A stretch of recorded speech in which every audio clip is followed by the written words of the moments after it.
আসসালামু আলাইকুম। এটিএন বাংলার প্রতি ঘন্টার সংবাদে আপনাদের সবাইকে স্বাগত জানাচ্ছি ফাতিহা শাফি। বৈষম্য বিরোধী ছাত্র আন্দোলনে ডাকা সরকার পদত্যাগের এক দফা দাবিতে থমথমে পরিস্থিতি রাজধানীতে। শাহবাগ সায়েন্স ল্যাব, উত্তরা, যাত্রাবাড়ি, মতিঝিল সহ বিভিন্ন স্থানে পুলিশ ও আওয়ামী লীগ নেতাকর্মীদের সঙ্গে আন্দোলনকারীদের সংঘর্ষে আহত হয়েছেন বেশ কয়েকজন। চলছে ধাওয়া পাল্টা ধাওয়া, কোথাও কোথাও হয়েছে ভাঙচুর ও অগ্নিসংযোগ। সকাল 11টার দিকে শাহবাগে আওয়ামী লীগের নেতাকর্মীদের ধাওয়া দেয় বিক্ষোভকারীরা। এ সময় বঙ্গবন্ধু শেখ মুজিব মেডিকেল বিশ্ববিদ্যালয়ের প্রশাসনিক ভবনের সামনে বেশ কয়েকটি যানবাহনে আগুন দেয় বিক্ষুব্ধরা। সায়েন্স ল্যাব মোড়ে অবস্থান নিয়েছেন শিক্ষার্থীরা। সেখানে ছাত্রলীগ ও পুলিশের সঙ্গে ধাওয়া পাল্টা ধাওয়ায় কয়েকজন আহত হয়। সরকার বিরোধী নানা স্লোগান দিয়ে রাস্তা অবরোধ করেছে শিক্ষার্থীরা। উত্তরায় বিএনএস ভবনের সামনে শিক্ষার্থীদের সঙ্গে আওয়ামী লীগের নেতাকর্মীদের সংঘর্ষে আহত হয়েছেন বেশ কয়েকজন। দফায় দফায় ধাওয়া পাল্টা ধাওয়া চলছে আইনশৃঙ্খলা বাহিনীর সঙ্গে। 11টার পর থেকেই যাত্রাবাড়িতে থমথমে পরিস্থিতি। কুতুবখালীতে ঢাকা চট্টগ্রাম মহাসড়ক অবরোধ করে বিক্ষোভ করছে আন্দোলনকারীরা। এছাড়া ঢাকার সিএমএম আদালতে হামলা ও প্রিজন ভ্যান ভাঙচুরের ঘটনা ঘটেছে।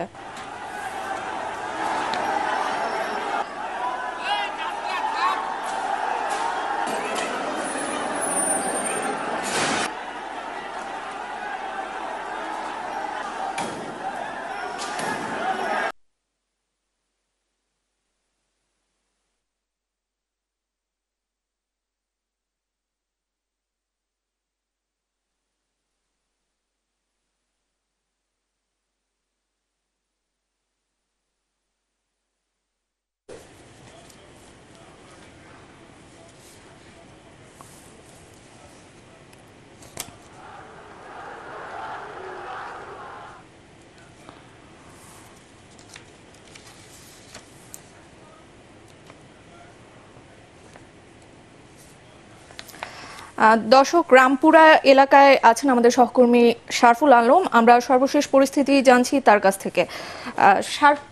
শারফুল, রামপুরায় কি পরিস্থিতি বিরাজ করছে আমাদের জানাবেন।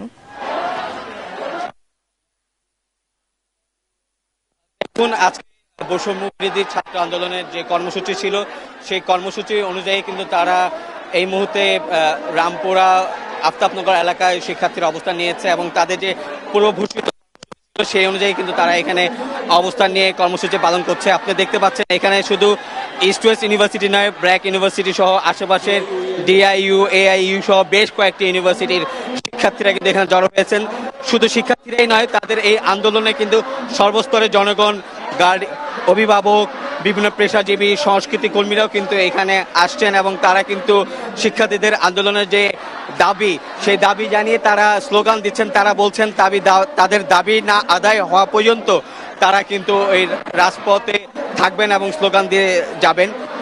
আমরা যেটা জানতে পেরেছি যে আর কিছুক্ষণ পরে বৈষম্য বিরোধী ছাত্রদের যে কর্মসূচি রয়েছে, অর্থাৎ রামপুরা থেকে শাহবাগ যাওয়ার একটি কর্মসূচি রয়েছে। তো তারা বলছেন যে কিছুক্ষণের মধ্যে আরো কয়েকটি বিশ্ববিদ্যালয়ের শিক্ষার্থীরা এখানে আসবে। আসার পর তারা এখানে একত্রিত হয়ে এখান থেকে কিন্তু তারা রামপুরা থেকে অর্থাৎ আফতাবনগর থেকে কিন্তু তারা প্রেস ক্লাবের উদ্দেশ্যে, আমি দুঃখিত, রামপুরা থেকে কিন্তু তারা শাহবাগের উদ্দেশ্যে একটি যাত্রা করবে বলে আমাদেরকে জানিয়েছেন।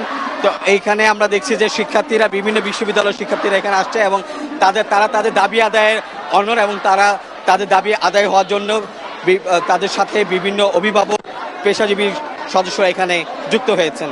এই ছিল আমার কাছে এখানকার সবশেষ খবর। শারফুল, ধন্যবাদ আপনাকে আমাদের সাথে যুক্ত হবার জন্য।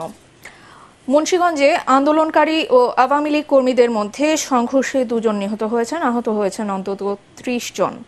থানার পুল চত্বরে মুহুর্মুহু ককটেল বিস্ফোরণ ও গুলির শব্দ শোনা যাচ্ছে। সকাল 10টার দিকে শহরের থানারপুল এলাকায় আন্দোলনকারীরা জড়ো হলে আওয়ামী লীগ কর্মীরা হামলা করে। আন্দোলনকারীরা পাল্টা হামলা চালালে গোলাগুলি শুরু হয়। এ সময় বেশ কয়েকটি মোটরসাইকেল পুড়িয়ে দেয় আন্দোলনকারীরা। সিরাজগঞ্জে সকাল থেকেই শহর নিয়ন্ত্রণে নিয়েছে অসহযোগ আন্দোলনকারীরা। এ সময় আওয়ামী লীগ ও সহযোগী সংগঠনের কর্মীরা তাদের প্রতিহতের চেষ্টা করে। এতে গুলিবিদ্ধ সহ আহত হন বেশ কয়েকজন। পরে তাদের হটিয়ে শহরের সড়কে আগুন জ্বালিয়ে অবস্থান নেয় আন্দোলনকারীরা। পাবনায় আন্দোলন চলাকালে আন্দোলনকারীদের দিকে গুলি ছুঁড়ে আওয়ামী লীগের নেতাকর্মীরা, এতে গুলিবিদ্ধ হয় একজন। এ সময় আওয়ামী লীগ কর্মীদের ছত্রভঙ্গ করে দেয় পুলিশ। জয়পুরহাটে আন্দোলনকারীদের মিছিলে টিয়ার গ্যাস ও রাবার বুলেট ছোড়ে পুলিশ। এতে অর্ধশতাধিক মানুষ আহত হয়েছেন। পরে বিক্ষুব্ধরা আওয়ামী লীগ অফিসে আগুন ধরিয়ে দেয়। রাজবাড়ী এলাকায় পরিস্থিতি জানাচ্ছেন সহকর্মী কামরুজ্জামান রাজীব। ছাত্র আন্দোলনকে কেন্দ্র করে আসলে এই মুহূর্তে যাত্রাবাড়িতে অনেকটা উত্তেজনা বিরাজ করছে ত্রিমুখী অবস্থানের কারণে। আমরা একটু দেখানোর চেষ্টা করছি যে যাত্রাবাড়ি আসলে ফ্লাইওভার মেয়র হানিফ ফ্লাইওভারের শেষ মাথা থেকে শুরু করে আন্দোলনরত বিক্ষোভকারীরা কিন্তু পুরো রাস্তা অবরোধ করে আছে এবং তারা কিন্তু রাস্তায় আগুন জ্বালিয়ে বিক্ষোভ করছেন, স্লোগান দিচ্ছেন এবং তাদের যে এক দফা দাবি তারা বারবার জানাচ্ছেন এবং দাবি না মানলে তারা রাজপথ ছাড়বেন না বলে জানাচ্ছেন। অন্যদিকে পরিস্থিতি নিয়ন্ত্রণে কিন্তু পুলিশ সতর্ক অবস্থানে আছে, আমরা দেখেছি সকাল থেকেই। অপরদিকে পাল্টা কর্মসূচি কিন্তু আওয়ামী লীগের পক্ষ থেকে দেওয়া হয়েছিল, গণজমায়েতের কর্মসূচি ওয়ার্ডে ওয়ার্ডে, সে অনুযায়ী কিন্তু আওয়ামী লীগের নেতাকর্মীরা অবস্থান নিয়েছেন। অপরপক্ষে তারাও কিন্তু যে কোনো ধরনের নাশকতা প্রতিহত করার কথা বলছেন এবং তারা রাজপথে অবস্থান নেবেন বলে আমাদের জানিয়েছেন। দর্শক, রাজধানীর যাত্রাবাড়ি এলাকা থেকে জানাচ্ছিলেন সহকর্মী কামরুজ্জামান রাজীব। আন্দোলনকারীদের উপর গুলি না চালানোর নির্দেশনা চেয়ে করা রিট খারিজ করে দিয়েছেন হাইকোর্ট। সেই সাথে আইনশৃঙ্খলা বাহিনীকে প্রয়োজনের অতিরিক্ত ক্ষমতা প্রয়োগ না করতে এবং মানব জীবনের প্রতি সম্মান দেখাতে বলেছেন উচ্চ আদালত। দুপুরে বিচারপতি মোস্তফা জামান ইসলাম ও SM মাসুদ হোসাইন দোলনের দ্বৈত বেঞ্চ রিট খারিজ করে এসব পর্যবেক্ষণ দেন। সংবিধান অনুযায়ী যে কেউ মিছিল সমাবেশ করতে পারবে বলেও পর্যবেক্ষণ দিয়েছে হাইকোর্ট। এদিকে কোটা সংস্কার আন্দোলনের সময় 16 শিশু নিহতের ঘটনায় বিচার বিভাগীয় তদন্ত ও প্রত্যেকের পরিবারকে 1 কোটি টাকা করে ক্ষতিপূরণ দেওয়ার নির্দেশনা চেয়ে করা রিট শুনানির জন্য গ্রহণ করেননি বিচারপতি মোস্তফা জামান ইসলামের নেতৃত্বাধীন হাইকোর্ট বেঞ্চ। অন্য বেঞ্চে যাওয়ার পরামর্শ দিয়েছেন আদালত। অসহযোগ আন্দোলনের প্রভাব পড়েনি ব্যাংক পাড়ায়। গ্রাহক উপস্থিতি কিছুটা কম হলেও স্বাভাবিক নিয়মে চলছে অফিস সহ ব্যাংকিং কার্যক্রম। সপ্তাহের প্রথম কার্যদিবসে রাজধানীর মতিঝিল ব্যাংক পাড়ায় সকাল 10টায় যথারীতি লেনদেন শুরু হয়। শুরুতে গ্রাহক উপস্থিতি কিছুটা কম হলেও বেলা বাড়ার সাথে সাথে লেনদেন বাড়তে শুরু করে। স্বাভাবিক নিয়মে চলছে টাকা জমা ও উত্তোলন। নগদ টাকা তোলার পরিমাণ বেশি। কিছু শাখায় বড় অঙ্কের অর্থ লেনদেন করা যাচ্ছে না বলে অভিযোগ করেন গ্রাহকরা। এক্ষেত্রে অনেককে প্রধান শাখায় যোগাযোগ করতে বলা হচ্ছে। নিরাপত্তার জন্য ব্যাংকের শাখায় টাকা যেতে কিছুটা দেরি হচ্ছে বলে স্বীকার করেন কর্মকর্তারা। অন্যদিকে বৈষম্য বিরোধী ছাত্র আন্দোলনের সরকার পতনের 1 দফার দাবির প্রতিবাদে দেশজুড়ে শান্তি সমাবেশ ও গণজামায়াত করেছে আওয়ামী লীগ। সকালে রাজধানীর বিভিন্ন গুরুত্বপূর্ণ স্থানীয় দলীয় কার্যালয় ও পাড়া মহল্লায় নেতাকর্মীদের অবস্থান নিতে দেখা যায়। শিক্ষার্থীদের আন্দোলনকে প্রতিহত করার ঘোষণা দিয়ে নানা স্লোগান দেয় সরকারি দলের নেতাকর্মীরা।